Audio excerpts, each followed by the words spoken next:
तो यार school bunk ना, ये हम प्राइवेट स्कूल के बच्चों ने सिर्फ सुना था, होता क्या हमें नहीं पता। लेकिन गवर्नमेंट स्कूल के बच्चों के लिए ये बहुत ही नॉर्मल चीज थी, क्योंकि वो स्कूल ही कभी कभार जाते कि चल आज एहसान कर देते स्कूल पे, वरना बाकी दिन बंक पे रहते थे, क्योंकि उनसे पूछने वाला ही कौन था यार। पेरेंट्स की फीस जा नहीं रही, उन्हें क्या ही मतलब। बच्चे टीचर, वो खुद ही बंक पे रहते थे, तो बच्चों की क्या ही सोचते। लेकिन हम प्राइवेट स्कूल के बच्चों के लिए बंक मारना तो छोड़ो यार, एक दिन बिना बता छुट्टी भी करते थे ना, तो घर पे स्कूल वाले ऐसे कॉल करते थे कि भाई साहब ये क्या पाप करवा दिया आपने, सॉरी पर अब आपका बच्चा आईएएस नहीं बन पाएगा। और हम छोटे से थे, हमें लगता था सच में यार कोई बहुत बड़ा पाप कर दिया हमने छुट्टी करके, तो बंक पे क्या ही जाते।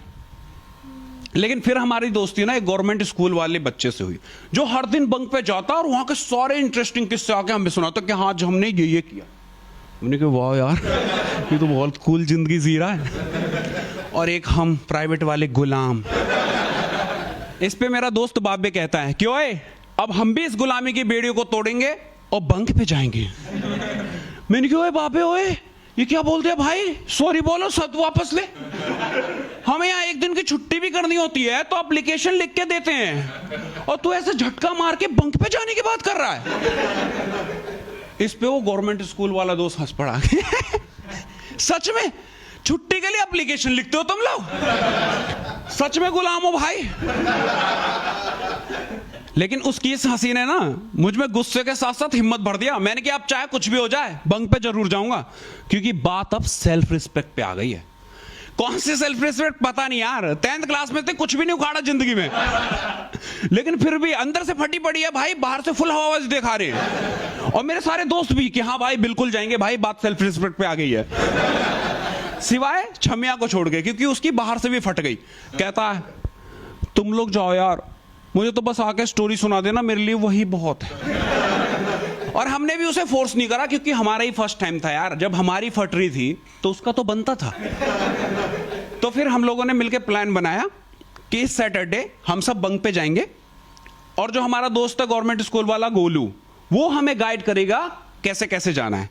क्योंकि यार हम कुएं के मेंढक थे, हमने अकेले मोहल्ला नहीं घूमा था, तो दिल्ली क्या ही घूमते। तो सैटरडे वाले दिन सुबह सुबह हम सब स्कूल के बगल वाले पार्क में मिले, और वहां से सीधा बस स्टैंड पहुंचे, क्योंकि गोलू हमें वहीं मिलने वाला था। तो बस स्टैंड पहुंचते ही गोलू की एकदम से आवाज आई कि ओए फटाफट भाग के आ जाओ।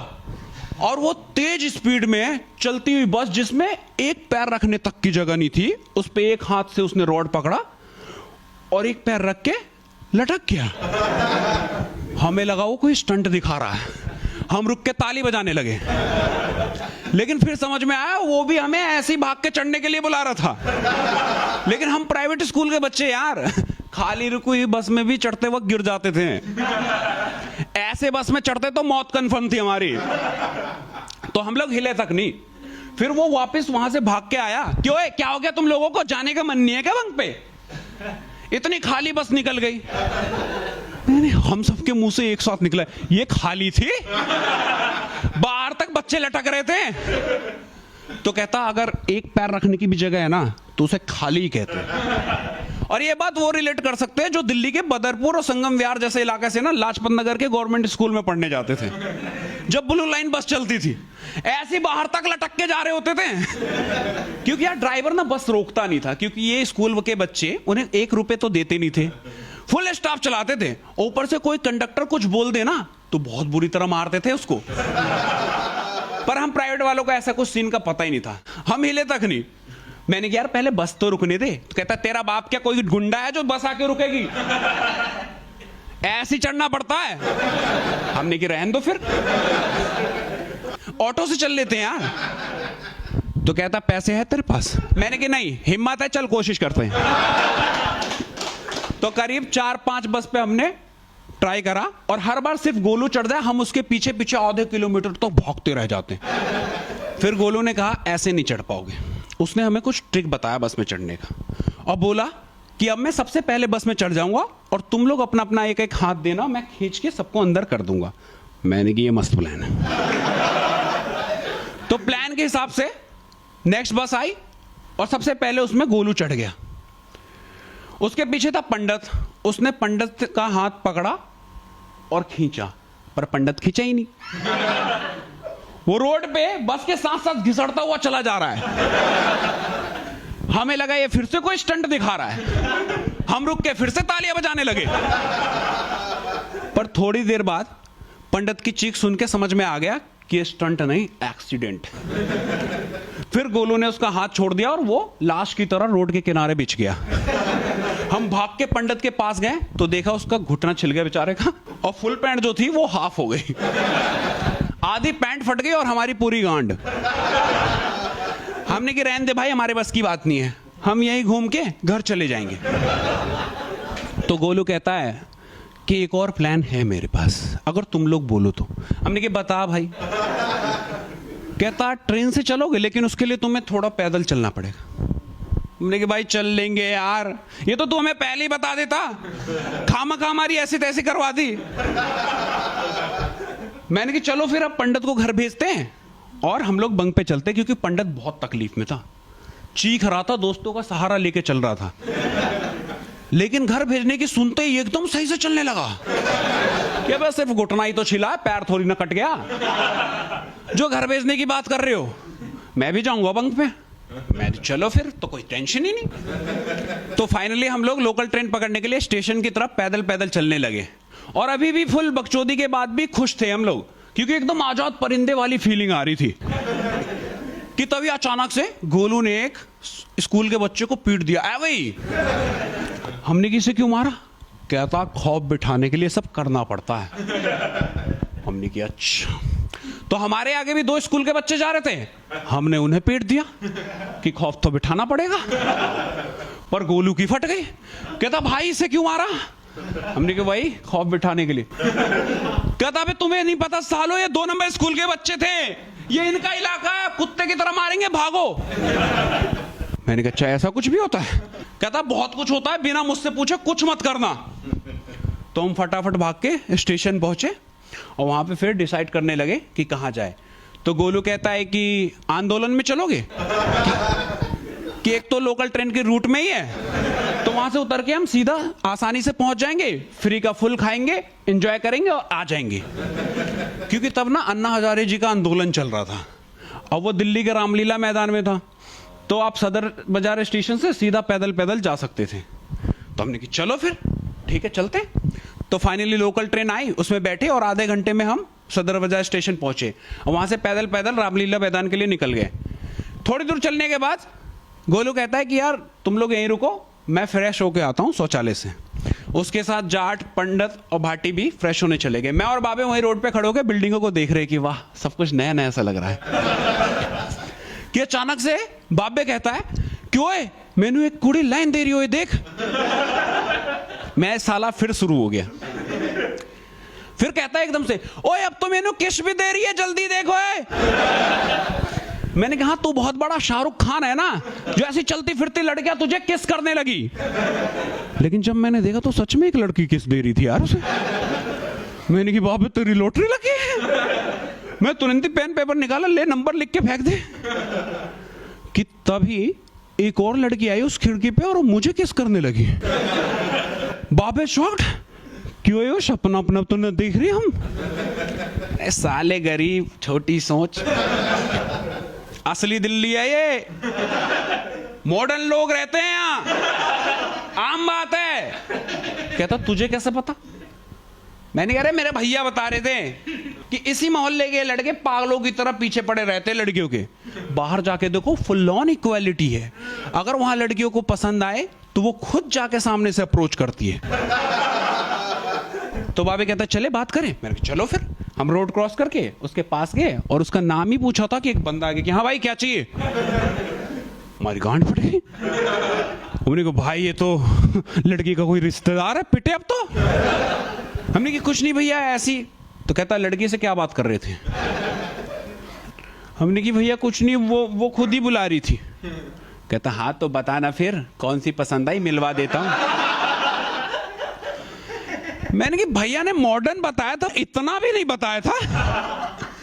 कि तभी गोलू वहां आ गया। क्यों है तुम लोगों को वहां रुकने के लिए बोला था ना, तो यहां क्या कर रहे हो?